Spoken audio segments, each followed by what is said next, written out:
Assalamualaikum warahmatullahi wabarakatuh. Halo adik-adik, berjumpa lagi di Sudut Pendidikan. Pada kesempatan kali ini, kita akan membahas rangkuman materi PPKN kelas 8 bab 4 Kurikulum Merdeka. Tentang Kebangkitan Nasional dan Sumpah Pemuda.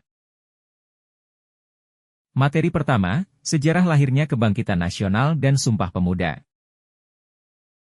Kita tahu bahwa dahulu Indonesia dijajah oleh Belanda. Kegiatan kerja rodi dan tanam paksa menyengsarakan rakyat Indonesia. Namun tidak semua orang Belanda serakah seperti itu, ada beberapa politisi pemerintah kerajaan Belanda yang menyampaikan kritik, di antaranya, Baron van Hoevel, Frans van de Putte, MRCT van de Venter. Ketiganya menegaskan bahwa pemerintah kerajaan Belanda ikut bertanggung jawab atas kesengsaraan rakyat Hindia Belanda, Indonesia. Mereka mendesak agar pemerintah kerajaan Belanda memberikan balas jasa, sehingga pemerintah kerajaan Belanda mengeluarkan kebijakan politik etis atau politik balas budi pada September 1901.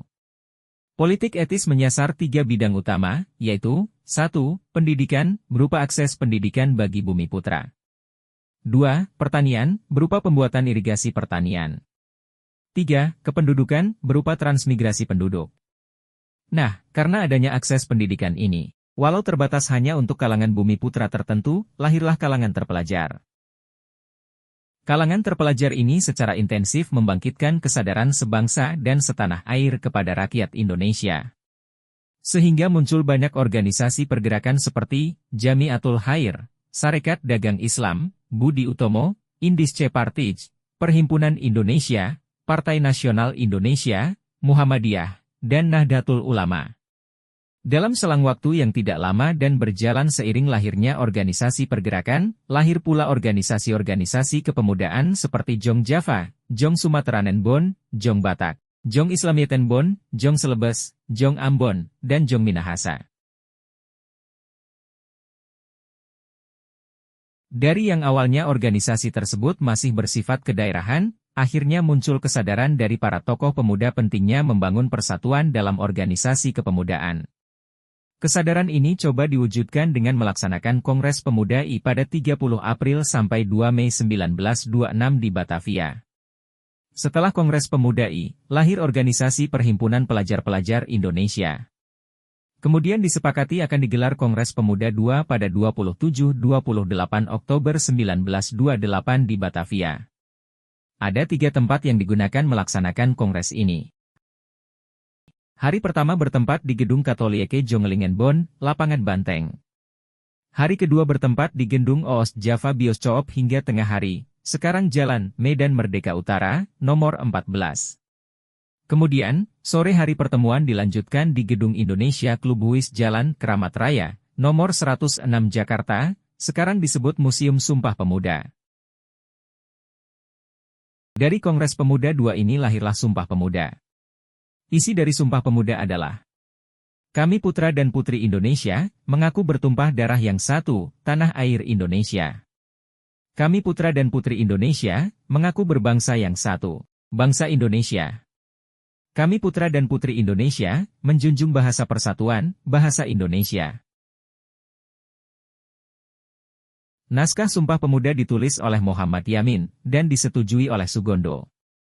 Deklarasi Sumpah Pemuda disambut dengan pekik semangat para pemuda. Pada kesempatan itu pula, diperdengarkan pertama kali lagu kebangsaan Indonesia Raya karya W.R. Supratman.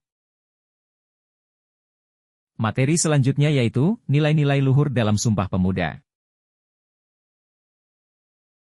Ada beberapa nilai luhur dalam Sumpah Pemuda, yaitu nilai persatuan, rela berkorban, cinta tanah air dan bangsa, semangat persaudaraan, mengutamakan kepentingan bangsa, menerima dan menghargai perbedaan, semangat gotong royong dan kerjasama.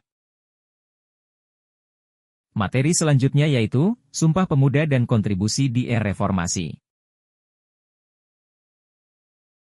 Kita sebagai generasi penerus yang hidup di era reformasi, tentu saja harus bisa juga ikut berkontribusi untuk bangsa. Masalah apa yang harus kita selesaikan? Beberapa masalah bangsa di era reformasi yang perlu kita pikirkan rencana kontribusinya adalah pendidikan, kemiskinan, kedaulatan pangan. Apa yang bisa dilakukan? Belajarlah, gunakan imajinasi kalian, gunakan hati nurani kalian, gunakan insting kalian. Kalian akan menemukan langkah tepat untuk menyelesaikan PR yang belum terselesaikan tersebut. Demi mewujudkan Indonesia tercinta yang lebih baik. Bagaimana negara ini ke depan, dan akan menjadi apa negeri ini? Semuanya ada di tangan kalian sebagai generasi penerus.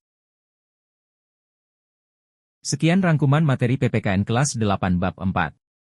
Terima kasih sudah menyimak materi pembelajaran ini sampai selesai. Semoga bermanfaat buat kita semua. Jangan lupa like, comment, and subscribe. Sampai bertemu kembali di materi selanjutnya. Wassalamualaikum warahmatullahi wabarakatuh.